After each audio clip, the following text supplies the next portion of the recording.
Assalamualaikum warahmatullahi wabarakatuh. Halo semuanya, kembali lagi dalam tugas video saya. Di sini saya akan mempresentasikan tentang Balance Scorecard. Balance Scorecard adalah sistem manajemen yang bertujuan untuk menerjemahkan tujuan strategis organisasi ke dalam serangkaian tujuan kinerja yang pada gilirannya diukur, dipantau, dan diubah jika perlu untuk memastikan bahwa tujuan strategis organisasi terpenuhi. Salah satu poin kunci dari Balance Scorecard adalah memperluas evaluasi kinerja prospek yang selama ini selalu sangat terfokus pada aspek keuangan. Selanjutnya ada fungsi Balance Scorecard. Yang pertama ada memberi struktur pada strategi, yang kedua mempermudah komunikasi strategi dalam bisnis, yang ketiga ini menyelaraskan departemen dan divisi, yang keempat ini membantu karyawan melihat bagaimana tujuan individual mereka terkait dengan strategi organisasi, yang terakhir yaitu membuat strategi terus pada tracknya. Terdapat 4 perspektif yang perlu difikirkan sebelum merancang balance scorecard yang benar, yaitu ada 4 perspektif. Yang pertama ada perspektif keuangan. Nah, bagi sebagian besar organisasi bisnis, keuntungan menjadi tujuan teratas. Oleh karena itu, perspektif paling atas adalah tentang tujuan keuangan dan meraih keuntungan secara berkelanjutan. Pada dasarnya, tujuan utama apapun yang terkait dengan kesehatan dan kinerja keuangan perusahaan dapat dimasukkan dalam perspektif ini. Pendapat dan laba adalah tujuan jelas yang dicantumkan sebagai besar organisasi dalam perspektif ini. Yang kedua yaitu perspektif pelanggan. Perspektif ini berfokus pada tujuan kinerja yang terkait dengan pelanggan dan pasar. Dengan kata lain, jika ingin mencapai tujuan keuangan, apa yang sebenarnya dibutuhkan untuk pelanggan dan pasar.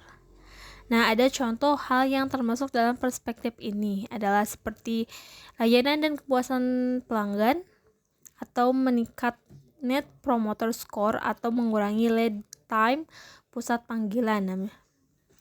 Yang kedua ada pangsa pasar. Contoh pangsa pasar seperti pangsa pasar yang berkembang di segmen atau negara tertentu. Yang terakhir ada kesadaran merek, misalnya meningkatkan interaksi di media sosial. Yang ketiga ada perspektif proses internal.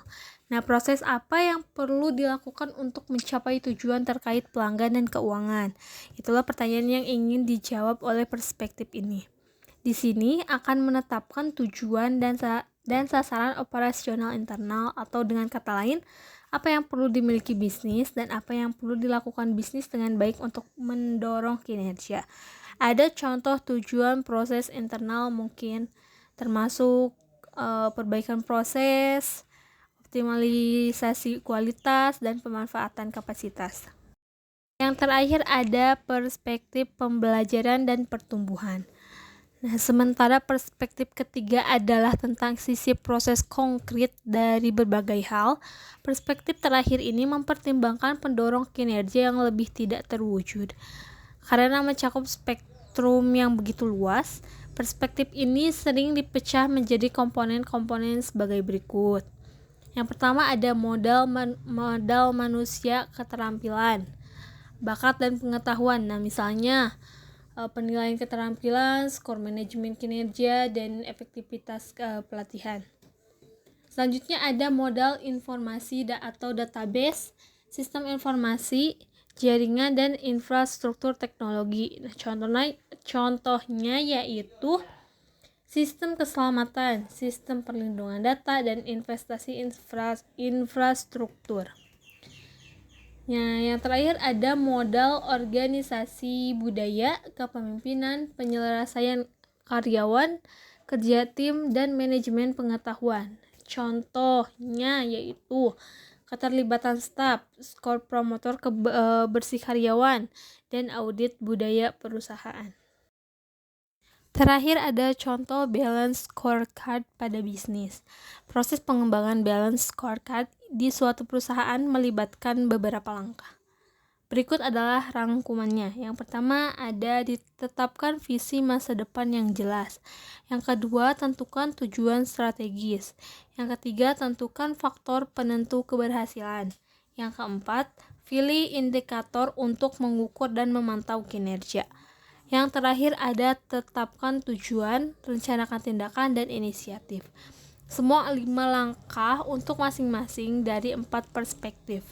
Poin-poin ini hanyalah beberapa aspek tentang bagaimana menetapkan tujuan dan memilih indikator. Berikut adalah contoh peta strategis yang dihasilkan selama pengembangan proyek Balance Scorecard yang merangkum semua pekerjaan untuk organisasi, termasuk tujuan, target, indikator, dan juga tindakan dan inisiatif yang harus dilakukan dan diimplementasikan. Contoh tabel Balance Scorecard di toko kopi sederhana. Sekian presentasi saya kali ini. Mohon maaf bila ada kesalahan. Terima kasih. Wassalamualaikum warahmatullahi wabarakatuh.